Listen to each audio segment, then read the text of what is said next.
नमस्कार, बहुत स्वागत आप सभी का। आपके साथ में अक्षय विदुआ, आप दिख रहे हैं स्वराज एक्सप्रेस। छत्तीसगढ़ में आरएसएस की बैठक के बाद सियासी बयानबाजी का दौर जारी है। कांग्रेस जहां बैठक को लेकर कई तरह के सवाल खड़े कर रही है, तो वहीं सीएम संघ पर हमला बोल रहे हैं। तो आइए चर्चा की शुरुआत करते हैं। कांग्रेस प्रवक्ता अमित श्रीवास्तव हमारे साथ आगे होंगे, हमारे साथ बीजेपी के नेता मुकेश शर्मा भी होंगे और इसके अलावा राजनीतिक विश्लेषक डॉक्टर अजय चंद्राकर हमारे साथ जुड़ चुके हैं, उनसे भी हम बात करेंगे। डॉक्टर अजय चंद्राकर, बहुत बहुत स्वागत है आपका। बाकी सारे मेहमान जुड़ेंगे, उनका भी हम स्वागत करेंगे बीच में इस डिबेट में, चर्चा में।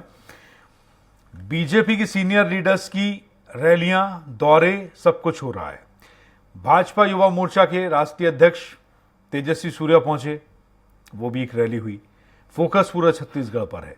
अब आरएसएस की समन्वय समिति की बैठक, क्या मायने निकाले जाएं इसके? देखिए अक्षय जी, बीजेपी बैकफुट में नहीं है। बीजेपी विपक्ष में रहते हुए जिस तरह से सक्रियता दिखा रही है, वह निश्चित रूप से आगामी 2023 और 2024 के लिए जो राजनीतिक बिसात बिछाई जा सकती है, उसमें वो प्रयास कर रही है। लेकिन यहाँ पर जो चर्चा है, खासतौर से एलिट वर्ग में और बौद्धिक वर्ग में चर्चा है कि 2024 के लिए राजनीतिक बिसात जिस तरह से विपक्ष बिछाने का प्रयास कर रही है, एकीकरण की बात कर रही है, एकता दिखाने की बात कर रही है, तो दूसरी तरफ राजनीतिक सफलता के दृष्टिकोण से नरेंद्र मोदी जी 2014 से अभी तक एक अपराजय राजनीतिक हस्ती के रूप में स्थापित हुए हैं। लेकिन आरएसएस को यह लगता है, जो यहाँ पर चर्चा है, कि सत्ता को ज्यादा संगठन में इंटरफेयर कम करना चाहिए, नहीं करना चाहिए। और जिस तरह से यहाँ बैठक हुई रायपुर में, उसके एक दिन पहले 15 प्रभारी जो रहे उनको चेंज किया गया। खासतौर से उत्तर प्रदेश में जो सुनील बंसल जी थे, उसको वहां से हटा करके 3 राज्यों की जिम्मेदारी दी गई और कुछ ही दिनों के पश्चात एक राज्य में सीमित कर दिया गया। तो यहाँ पर एक बौद्धिक चर्चा है, सबकी नजर 2024 है, इसलिए इसे विपक्षी पार्टी के रूप में बीजेपी छत्तीसगढ़ में जी, तो वो तटस्थ नहीं है, वो बैकफुट में नहीं है, वो सक्रिय होने का प्रयास कर रही है। तो क्या अभी निष्क्रिय है? आपने कहा सक्रिय होने का प्रयास कर रही है, अभी निष्क्रिय तो नहीं है, क्योंकि विपक्ष के पहले सत्ता में नहीं। जिस तरह से कोविड महामारी रही, जिस तरह कोविड महामारी रही, उस समय राजनीतिक हलचल बहुत नहीं के बराबर थी। और कोविड के समाप्ति के बाद और कुछ लगभग 13 माह छत्तीसगढ़ में बचा है चुनाव, तो एक साथ अपने सभी चौमुखी संगठनों को लगा करके बीजेपी जो सक्रियता दिखा रही है, वो निश्चित रूप से बीजेपी इसको अपने लिए अनुकूल मानती है। अक्षय जी, ठीक है। लेकिन डॉक्टर चंद्राकर, आपने जैसा कहा, मैं जानना चाह रहा हूं कि इसे लेकर पहले भी बीजेपी एक सशक्त विपक्ष की भूमिका लगातार निभा रही थी। जो धमक डॉक्टर रमन सिंह के समय में थी, उसे भूपेश बघेल ने थोड़ा कमजोर जरूर किया है। लेकिन जो पार्टी वर्तमान सरकार के विरोध में सत्ता में रह चुकी हो और अचानक से उसे अपनी धरातल, अपनी जमीन खोनी पड़े, तो आक्रामकता कम नहीं हो जाती है। लेकिन संगठन जो बदलाव कर रहा है, वो भी अपने आप में एक बहुत बड़ा संदेश है बीजेपी की लीडरशिप के लिए छत्तीसगढ़ में। देखिए अक्षय जी, इसे व्यापक परिप्रेक्ष्य में देखना चाहिए। जिस तरह से आरएसएस की यहाँ विभिन्न संगठन, उनके जो विभिन्न विंग हैं, उनकी बैठक हुई और उस विंग में एक विंग बीजेपी भी है, तो ये जो बौद्धिक मंथन किए हैं, लेकिन जो बात निकल करके आ रही है, उसमें आरएसएस ये चाहती है कि आप कांग्रेस के एमएलए को ले लिए, नेता को ले लिए, कोई आपत्ति नहीं है। लेकिन आरएसएस यह कल्पना करती है कि वाजपेयी जी के समय जिस तरह से एनडीए था, उसमें ममता बनर्जी जी भी थी, उसमें नीतीश कुमार जी भी थे, उसमें चंद्रशेखर राव जी भी थे, या चंद्रबाबू नायडू भी थे, या नवीन पटनायक जी भी थे। इन लोगों को अगर साथ में लिया जाए तो इससे क्या होगा, सामाजिक और सांस्कृतिक रूप में आरएसएस का और ज्यादा विस्तार होगा और इसका फ्रूटफुल परिणाम बीजेपी को मिलेगी। ठीक है। डॉक्टर अजय चंद्राकर बने रहिए हमारे साथ, आगे आपके पास मैं लौटूंगा। और इस वक्त मेरे साथ था मुकेश शर्मा जुड़े हुए हैं, बीजेपी नेता हैं आप। मुकेश जी, स्वागत है आपका स्वराज एक्सप्रेस में। मुकेश जी, क्या आप तक आवाज पहुंच रही? नहीं पहुंच रही है, लौटेंगे आपके पास। डॉक्टर चंद्राकर, ये अभी संघ प्रमुख का आना और आरएसएस की समन्वय बैठक होना और उस पर छत्तीसगढ़ में कांग्रेस के नेताओं की तीखी बयानबाजी, भूपेश बघेल कह रहे हैं कि संघ कहां से आया, हिंदू तो लाखों वर्षों से थे, क्या हिंदुओं की रक्षा संघ कर रहा था? संघ नहीं था तो क्या हिंदू नहीं थे? ये उनका ये भूपेश जी का अपना ओपिनियन हो सकता है, लेकिन आरएसएस समय समय पर छत्तीसगढ़ आती रही है। हमें वो दिन भी याद है अक्षय जी, जब वाजपेयी जी जनसंघ में होते थे और यहाँ लखीराम अग्रवाल जी के यहाँ हफ्तों वो रहते थे, उसके बाद एक जनसभा होती थी, वह दिन भी देखे हैं। तो यहाँ पर क्रमिक विकास के दौर में ये संघ प्रमुख, इसके पहले सुदर्शन जी भी आते थे और विभिन्न पदाधिकारी जो उनके हैं वो समय समय पर आते रहे हैं। लेकिन बात यह है कि आरएसएस सामाजिक और सांस्कृतिक रूप से वो जानते हैं कि राजनीतिक सफलता मोदी जी के नेतृत्व में बीजेपी को जो मिली है वो बहुत बड़ी सफलता है, लेकिन आगामी गुजरात का जो चुनाव है या कर्नाटक का चुनाव है, यह भी यहां वैचारिक मंथन में रहा है। 2024 तो है ही, लेकिन पहले ये गुजरात का चुनाव, साथ ही साथ जनवरी में बीजेपी को नया प्रेसिडेंट मिलना है, राष्ट्रीय अध्यक्ष मिलना है। तो इन सब विषयों के ऊपर उनका संगठन, विभिन्न उनके जो विंग हैं उनमें बढ़िया तालमेल हो, या फिर राज्य से संबंधित जो विषय हैं उन विषयों के ऊपर वैचारिक मंथन करने के लिए इस तरह की बैठक तो हमेशा होती रही है जी। लेकिन अब चुनाव नजदीक हैं, धरातल को और मजबूत करने के लिए, पकड़ बनाने के लिए ये भी एक कोशिश है। समन्वय समिति बैठक कर रही है, संगठन में बदलाव किए जा रहे हैं, युवा राष्ट्रीय अध्यक्ष पहुंच रहे हैं, ये सब कुछ जान फूंकने के लिए है। क्या ये लगता है भाई, अगर संगठन पहले से काम कर रहा है, बहुत अच्छा काम कर रहा है, और हमारे सारे मेहमान हमारे साथ जुड़ चुके हैं, उनसे भी आपको मिलवा देता हूं। मेरे साथ कांग्रेस प्रवक्ता अमित श्रीवास्तव जुड़े हुए हैं, मुकेश शर्मा बीजेपी की ओर से। मुकेश जी, बहुत तेजी के साथ में संघ, संगठन और पार्टी तीनों सक्रिय हो गए।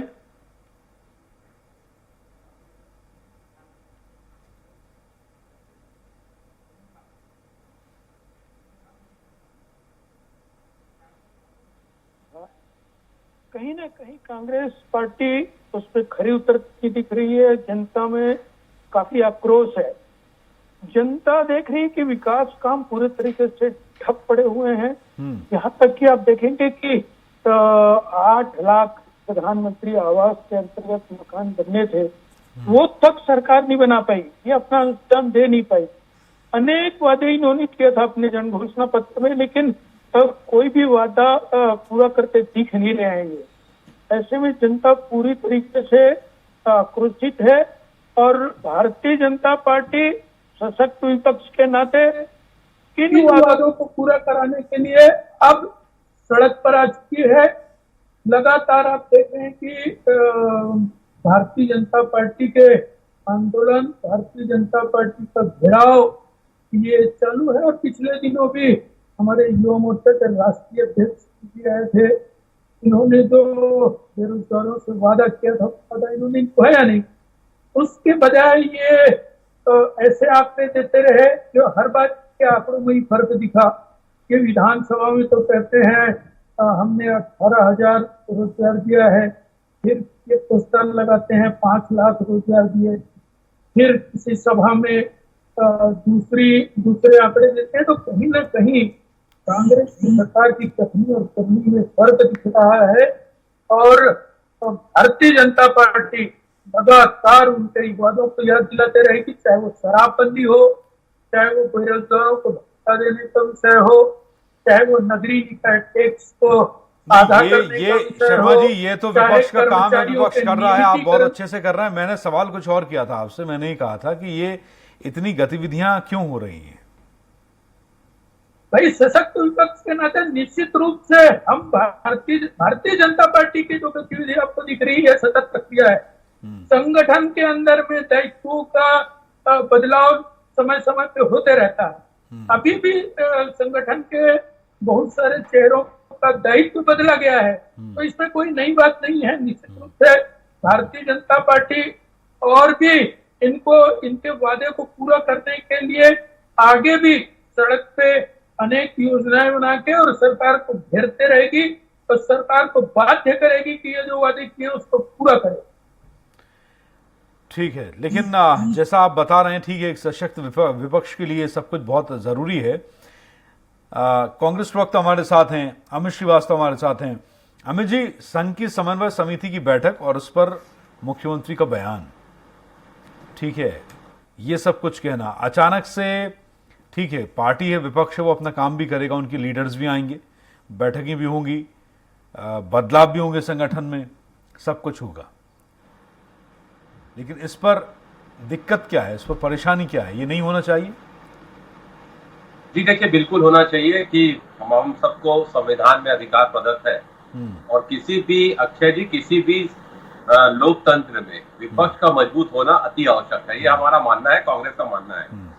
लेकिन आप बताइए, क्या ये जायज है कि इनके राष्ट्रीय अध्यक्ष आते हैं यहाँ पर और झूठा बयान देके चले जाते हैं? जिस प्रकार से इतना बड़ा झूठ बोला उन्होंने कि 71 आदिवासियों की हत्या हुई और वहां पर भाजपा के नेता बैठे रहे, इन्होंने किसी ने भी वहां पर विरोध नहीं किया कि ऐसी कोई घटना छत्तीसगढ़ में नहीं घटी है। मुख्यमंत्री जी ने भी कहा कि इतना बड़ा झूठ उन्होंने कैसे कह दिया, कहीं ये कोई षड्यंत्र तो नहीं है, क्योंकि हमने झीरम में अपने नेताओं को खोया है। तो कहते हैं ना, दूध का झला छाछ को भी फूक फूक कर पीता है, पहली चीज। दूसरा, जिस प्रकार से अभी बहुत ही सम्मानित भाजपा के प्रवक्ता कह रहे थे कि वादों की वो बात कर रहे थे, तो अगर है साहस तो आप एक डिबेट रखवा लीजिए, हम भी अपने वादे सहित आ जाते हैं और ये भी अपने 15 साल के वादे सहित आ जाए, मोदी जी के 8 साल के वादे को लेके आ जाए और हमने अपने 90% वादों को हमने पूरा किया है। ये क्रेडिबिलिटी होती है कि आपने जो संकल्प लिया, आपने जो वादे किए, आपने जो घोषणा पत्र में संकल्प लिया, उसे हमने उसके लिए कोई विकल्प कभी नहीं ढूंढा। 90% से ज्यादा वादे, चाहे किसान, मैं अगर गिनाना चालू करूंगा तो शायद टाइम कम पड़ जाएगा, लेकिन आपने जो कहा तकलीफ क्या है, तकलीफ कुछ भी नहीं है साहब। मुझे लगता है कि छत्तीसगढ़ की सरकार जो एक गुजरात मॉडल देश में फेल हुआ है और छत्तीसगढ़ मॉडल जिसे पसंद किया जा रहा है, उससे कहीं ना कहीं बीजेपी के नेता घबराए हुए हैं, भयभीत हैं। और लगातार आप देखिए, पिछले 2 महीने के अंदर 19 से ज्यादा केंद्रीय मंत्री, नड्डा जी का दौरा, अमित शाह जी का दौरा, और अभी तो राष्ट्रीय स्वयं सेवक संघ के संचालक जो है मोहन भागवत जी पिछले 7 दिनों से रायपुर में है। तो ये कहीं ना कहीं बताता है कि छत्तीसगढ़ सरकार और गुजरात मॉडल जो फेल हुआ है और छत्तीसगढ़ मॉडल को जो पसंद किया जा रहा है, उससे बीजेपी के नेता भयभीत हैं, घबराए हुए हैं। लेकिन एक अहम बात, आप आइए, आप मीटिंग करिए, कहीं कोई दिक्कत नहीं है। छत्तीसगढ़ की पावन धरा में आप सबका स्वागत है। छत्तीसगढ़िया सब ने बढ़िया भी कहते हैं और जो भी आता है उसका स्वागत भी करते हैं। लेकिन आपके माध्यम से मेरा एक ही निवेदन है, कम से कम सत्य बात करिए, झूठ बोल के मत जाइए, ऐसी कोई भ्रांतियां मत फैलाइए, ऐसी कोई गलत बात मत फैलाइए जिससे कोई प्रॉब्लम क्रिएट हो जाए। ठीक है, तो संघ की समन्वय समिति की बैठक के ऊपर बयान आया, इसमें कौन सी भ्रांति फैल रही थी?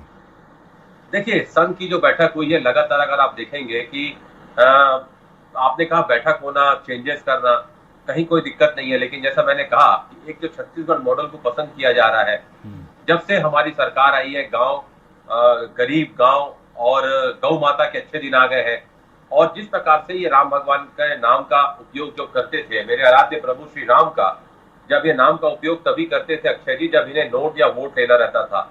हमने यहाँ पर राम पथ गमन बनवाने हमने काम स्टार्ट किया। कौशल्या माता की मंदिर आज जो हमने यहाँ पर जीर्णोद्धार किया, आज मोहन भागवत जी भी उसको देखने गए थे और मुझे लगता है वहां पर जाने के बाद वो जितना रमणीक है, जितना वहां पर जो वातावरण है, उन्हें निश्चित तौर पे पसंद भी आया होगा। और एक बात मैं कहना चाहता हूं कि जिस प्रकार से पिछले 2 महीने में आप देखिए, प्रदेश अध्यक्ष हटा दिया जाता है, नेता प्रतिपक्ष, छत्तीसगढ़ में पहली बार हुआ, छत्तीसगढ़ राज्य बनने के बाद, कि बीच में नेता प्रतिपक्ष को हटा दिया गया। अभी लगातार उनके अनुसांगिक संगठन को वो हटा रहे हैं, ये उनका इंटरनल मैटर है, हमें उससे कोई लेना देना नहीं है। लेकिन जिस प्रकार का एक विरोधाभास जो दिख रहा है कि बिना पूछे जिस प्रकार से केंद्र में नितिन गडकरी जी को, शिवराज जी को हटा दिया गया, यहाँ पर जिस प्रकार से लगातार चेंजेस किए जा रहे हैं, कल जिस प्रकार से बॉडी डिक्लेयर कर दी गई, और आपको बता दूं कि जिस प्रकार से हड़बड़ाहट में नड्डा जी से, आज ही मैं न्यूज पढ़ रहा था कि नड्डा जी से यहाँ पर एक ब्लॉक अध्यक्ष को, बूथ अध्यक्ष को सम्मानित कर दिया गया। कार्यकर्ताओं में भारी रोष है। बूथ क्रमांक है 136 और जो वर्तमान वहां के अध्यक्ष है उनका नाम है गुलाम मुस्तफा।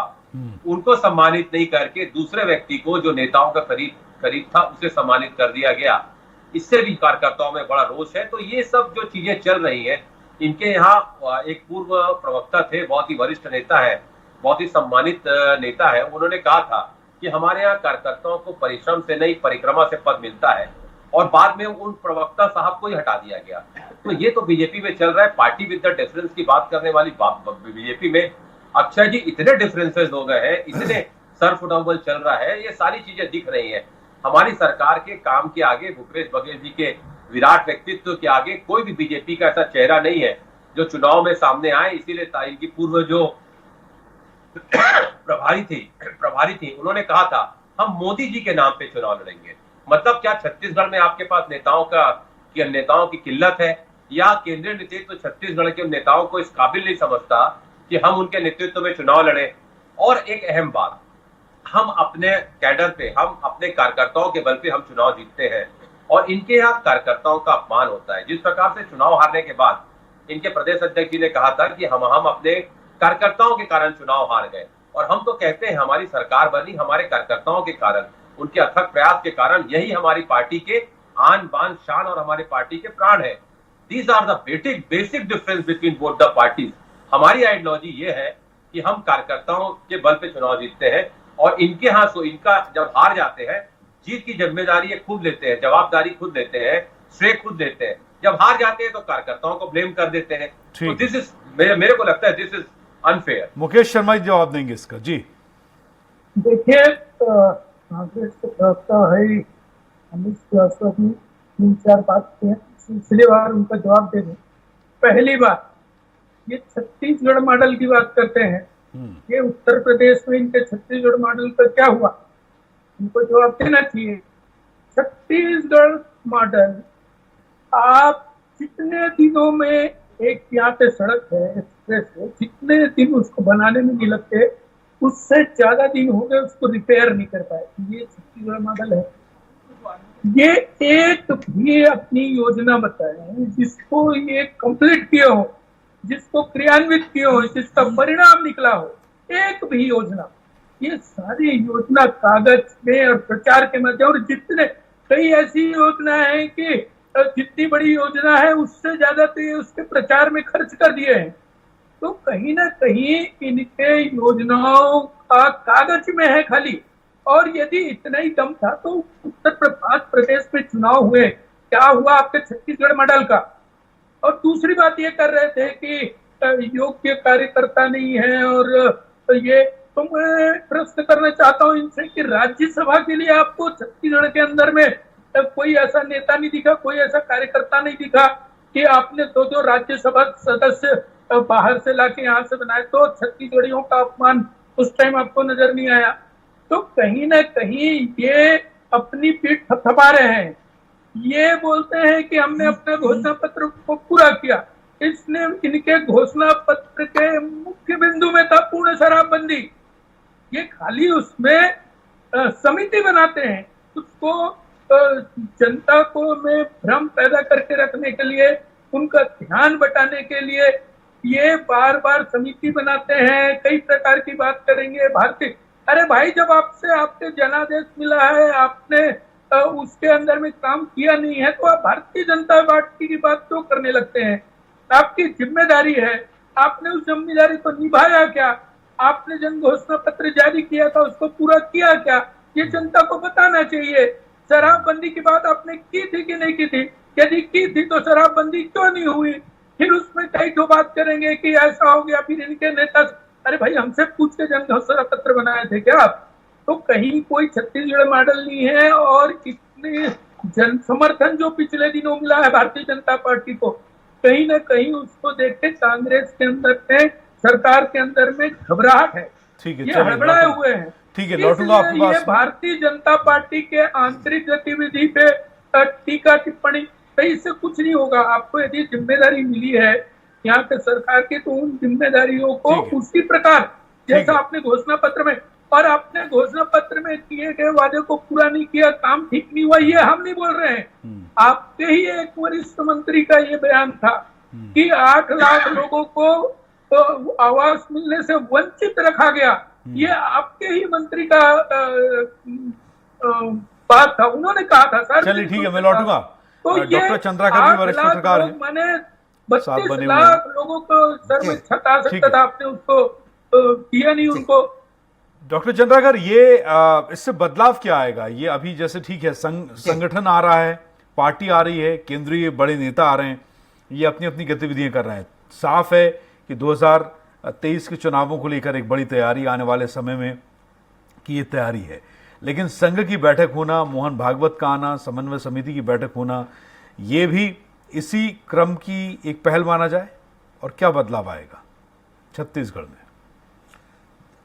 अक्षय जी, आपका प्रश्न बहुत ही बर्निंग प्रश्न अभी आपका है।